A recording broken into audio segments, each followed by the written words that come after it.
All right, guys, thanks for tuning in. This is step five that we're going to be going over now. And step five is we began to build a spiritual or philosophical foundation based on precepts that truly resonated with us. So, this step is all about perception management and eliminating frustration that develops from unnecessary confusion. Because here's the messed up aspect of how these entities operate: they will confirm everything and question that confirmation simultaneously. So my voices always used to say things like "stand up and take a bow," or "you hit the nail on the head with that one, Kevin," after an aggressive round of contemplation. And these are very encouraging statements. But if you're allowing such accolades from hidden places to manipulate your mind into believing something that doesn't resonate with you, then you stand to become a puppet controlled by the words of others, right? I mean, these voices will go from accolades to accusations in a matter of minutes. So one minute it's you hit the nail on the head with that one, and the next minute it's you don't really believe that, do you? Much is done for the sake of testing the integrity, sorry, of our foundation. And this is exactly the reason why the next step, which is through mindfulness meditation, we sought detachment from emotional polarities, is why that's set in place, and why all these steps are in the order that they're in. So the mind is always torn between is it this or is it that? These steps assist an individual in remaining unaffected by the polarities, so it really doesn't matter what it is. The mind remains equanimous. Okay. They allow anyone to have the ability to say whether it is this or that is irrelevant as I remain enough in the present moment. My perception towards my life's purpose renders your identity and agenda irrelevant. You know, so great ease of mind resides in such concepts and mantras and being able to say these things to ourselves. So, adopting an ideology that serves as sound moral conviction and can always be fallen back on for reliable guidance while going through this process is invaluable. If there is one word that encompasses what this step is all about, it would be conviction. Okay, because your mind is always torn between what is real and what isn't. A little conviction that has a sound backing goes a very long way. The foundation that you choose will shape the course of this event and has great potential in either strengthening it or crumbling old worldviews. And I use a biblical story to make sense of why conviction is so important. So, in the book of Romans, chapter 14, verse 12, Paul is addressing disagreements within the early Christian community. And they're fighting over certain practices, like where some people, like, might consider certain days more sacred than others, or maybe have particular dietary restrictions based on their interpretation of the law. And Paul's response is brilliant, right? He says, one person considers one day more sacred than another considers every day alike, but each of them should be fully convinced in their own mind. Okay. The core message is that individuals should not criticize or condemn others for their beliefs or practices as long as they are sincerely convinced in their own hearts about what is right. It's very important. He tells them to focus on peace, upbuilding, and avoiding quarrels. So, conviction is a very powerful psychological tool. Things that may morally make sense to me may not make sense to someone else, and the slightest wrinkle in your moral fabric will always be attacked repeatedly by these voices until it's ironed out. A big part of this process is running an individual through a series of whys. Why do you believe what you believe? Well, why do you believe that? Well, why do you believe that? Right? So it's for this reason that I always impress maintaining an equanimous mindset is so important.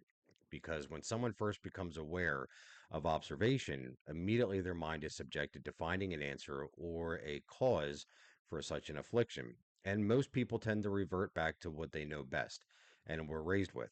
But if that inherited upbringing is even the slightest bit shaky, the entities behind this orchestration, they go on the offensive, they go on the attack. Having a logical response that is based on a firm conviction serves as a great defense.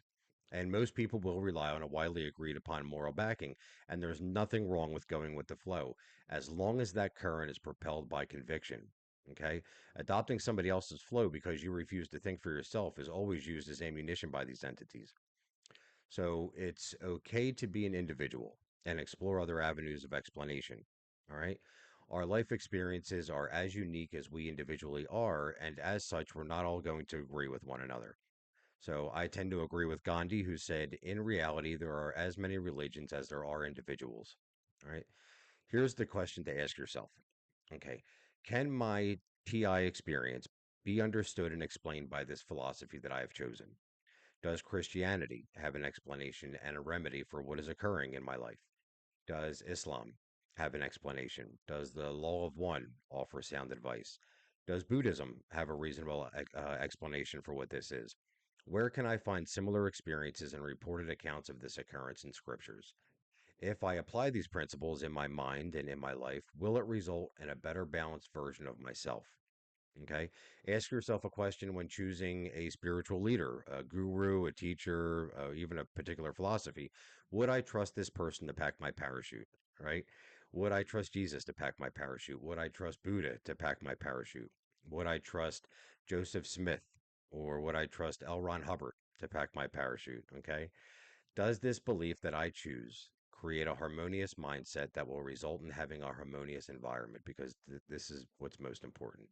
I mentioned in a previous comment testimony from other targeted individuals that began practicing Stoicism has proven to work wonders. And the four principles of Stoicism are wisdom, which is the knowledge of what is good, evil, and neither, and using that knowledge to make logical decisions. Justice, which is doing what is right and just and treating others well. Courage, which is acting in a resilient way despite fear and anxiety. And temperance, practicing moderation in all aspects of life and controlling impulses and emotions. So the Stoics believed that they don't control the world around them, but only how they respond to the world. Okay. So this step is also about community, getting involved in a church, a temple, weekly meetings. My girlfriend and I attend Dharma Recovery, which is like a Buddhist version of AA. It's about holding yourself accountable to a group of people that share similar beliefs. All right. So, in my mind, I make no mistake that whoever is behind this is highly intelligent, yet makes a pretentious display of stupidity in alignment with my level of ignorance. Okay. Which always left me feeling stupid. And looking back, I had no right to ever feel stupid for being ignorant. Okay. I had no right to reflect their facade of stupidity. That's what I was doing. True conviction is determined by not allowing their oppression to convince you of anything other than what you believe to be right. Okay, and this is accomplished through dedication. Being able to rebuttal in your inner dialogue while under attack.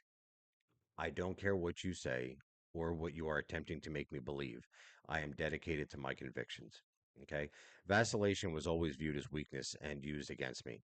In the absence of dedication to conviction, vacillation is quickly spun into immense confusion, always resulting in anguish. Looking back at this process, it never mattered how much I thought I knew. Okay. What mattered was how much belief I held in what I knew to be morally true. I only ever had as much power over this as my level of conviction allowed. All right. So, um, next video will be step 6. And I hope you guys enjoyed that one and that you got a lot out of it. And as always, thank you for tuning in and taking the time to grow together as a community. All right. Take care.